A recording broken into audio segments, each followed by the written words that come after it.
الشیطان الرجیم بئس ما اشتروا به انفسهم ان يكفروا بما انزل الله بغيا ان ينزل الله من فضله على من يشاء من عباده فباءوا بغضب على غضب وللكافرين عذاب مهين۔ ترجمہ معارف القرآن۔ کتنا برا دام ہے وہ کہ خریدا انہوں نے جس سے اپنے نفس کو، یہ کہ انکار کر دیا کریں اس کا جو اتارا اللہ نے حسد میں، اس کے کہ اتارتا ہے اللہ اپنے فضل سے جس پر چاہے اپنے بندوں سے، تو ہو گئے غضب بالائے غضب میں، اور انکار کر دینے والوں ہی کے لیے عذاب ہے رسوائی والا۔ تفسیر۔ یہودیوں کا کتنا برا دام ہے، یہ کیسی بدقسمتی ہے۔ کون سا دام؟ وہ کہ خریدا انہوں نے جس دام سے اپنے نفس کو، اور اس کی قیمت میں یہ کیا کریں کہ انکار کر دیا کریں اس کا جو اتارا اللہ تعالیٰ نے محض بے دلیل، صرف اس حسد میں اور اس جلن کے سبب کہ وہ چاہتے کہ جو نبی ہو وہ انہی کی قوم بنی اسرائیل میں ہو اور بنی اسماعیل وغیرہ میں کبھی نہ ہو۔ وہ اللہ تعالیٰ کو اس کا پابند بنانا چاہتے ہیں، مگر اللہ تعالیٰ کو کسی بات کا کوئی کیسے پابند کر سکتا ہے؟ اس کا دستور یہ ہے کہ اتارتا ہے اللہ تعالیٰ اپنے پیغام کو اپنے فضل سے جس پر بھی وہ چاہے اپنے بندوں میں سے۔ یہودیوں کے اس کافرانہ بے وجہ انکار میں ایک تو اللہ تعالیٰ کو پابند کرنے کا کفر ہے، دوسرے صرف اسی وجہ سے کلام الہی کا انکار کافرانہ طرز عمل ہے۔ پھر پیغام الہی کا انکار کسی وجہ سے بھی ہو خود کفر ہے، پھر اس میں نبی کی نبوت کا انکار ہے، وہ بھی خود کفر ہے۔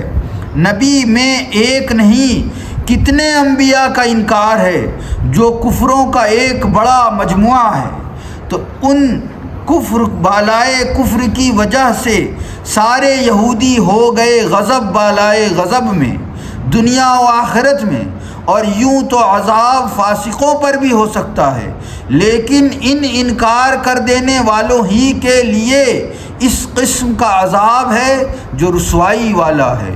صدق اللہ مولانا العظیم و صدق رسول۔ اللہ رب العزت نے یہ اعلان فرمایا کہ تمہارے پاس جو باتیں، جو نشانیاں نبی صلی اللہ تعالیٰ علیہ وسلم کے بارے میں پہلے سے موجود تھیں، تم نے انہیں دیکھا، دوسرے انبیاء کے بارے میں تمہارے پاس نشانیاں بھیجی گئی، تم نے انہیں دیکھا، اور پھر بھی تم ان کا انکار کرتے رہے، حالانکہ تم ان نشانیوں کو خوب اچھی طرح سے جانتے اور پہچانتے تھے۔ تو اللہ رب العزت اب اس آیت کریمہ میں فرما رہا ہے کتنا ہی برا دام لگایا تم نے اپنی جانوں کا، اپنے نفس کا، جس کے بدلے میں تم نے انہیں خریدا۔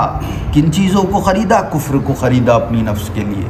تو اب ذرا غور کرے، اللہ رب العزت ارشاد فرما رہا ہے کہ تم اپنے نفس کو ان بری چیز یعنی کفر، رسوائی، ہٹ دھرمی، حسد، ان چیزوں کے بدلے بیچ دے رہے ہو، اپنی عزت نفس کو، اپنی جانوں کو حوالے کر دے رہے ہو جہنم کے، حالانکہ رب تبارک و تعالیٰ یہ نشانیاں، یہ پہچان اپنے فضل سے نازل فرماتا ہے اور اپنے بندوں میں سے ان پر نازل فرماتا ہے جنہیں وہ اپنے فضل سے چنتا ہے۔ تو تمہیں تو تمہارے رب نے تم پر فضل فرمایا، تمہارے رب نے تمہیں اپنے فضل سے چنا، اس لائق بنایا کہ تم پر اللہ رب العزت نے اپنی آنے والی نشانیوں کا ذکر فرمایا، اور تم نے کیا کیا؟ تم نے پسند اللہ رب العزت کے فضل کو نہیں کیا، بلکہ تم نے پسند کیا اللہ رب العزت کی نشانیوں کے انکار کو۔ تم نے جنت کو پسند نہیں کیا، تم نے جہنم کو پسند کیا۔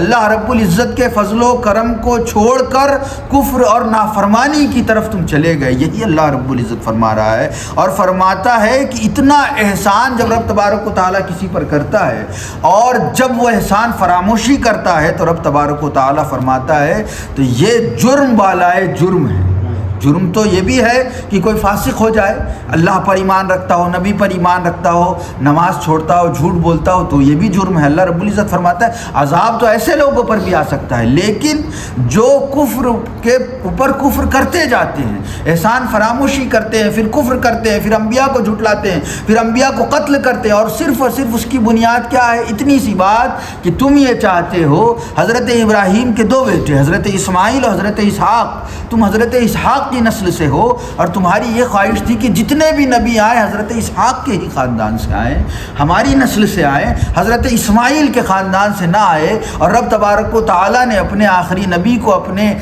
محبوب، اپنے خلیل حضرت ابراہیم اور ان کے بیٹے حضرت اسماعیل کی دعا پر جب ان کے خاندان سے بھیجا، تو تم نے اسی حسد کی وجہ سے کفر کیا۔ کس سے؟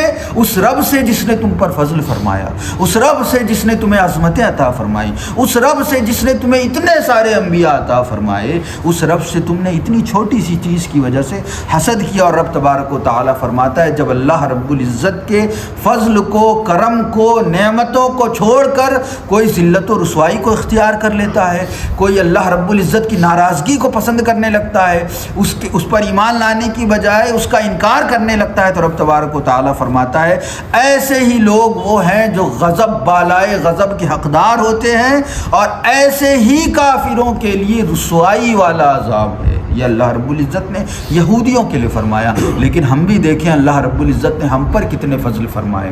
اپنا حبیب بھیجا، ان کے امتی میں ہمیں پیدا فرمایا، ایمان والا بنا کر پیدا کیا۔ اس کے بعد صحابہ، تابعین، رسول اللہ صلی اللہ علیہ وسلم جس عقیدے پر اپنے صحابہ کو چھوڑ گئے تھے، اس عقیدے پر ہمیں قائم رکھا۔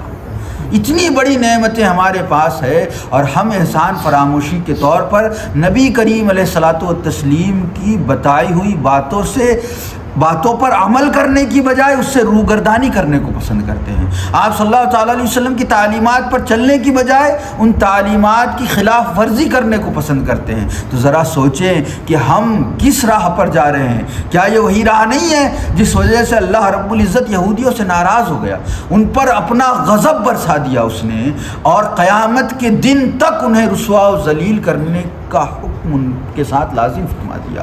تو ذرا سوچے کہ چلنا ہمیں صحابہ اکرام کی راہ پر تھا، تابعین، تبع تابعین کی راہ پر تھا، لیکن ہم چل رہے ہیں ان یہودیوں کی راہ پر، شیطان کی راہ پر، جنت کی راہ کو چھوڑ کر جہنم کی راہ پر۔ تو اللہ رب العزت سے دعا ہے کہ اللہ رب العزت ہم سب کو نیک توفیقات کے ساتھ اپنے ایمان پر، اپنے عشق کے ساتھ عمل کرنے کی توفیق عطا فرمائے۔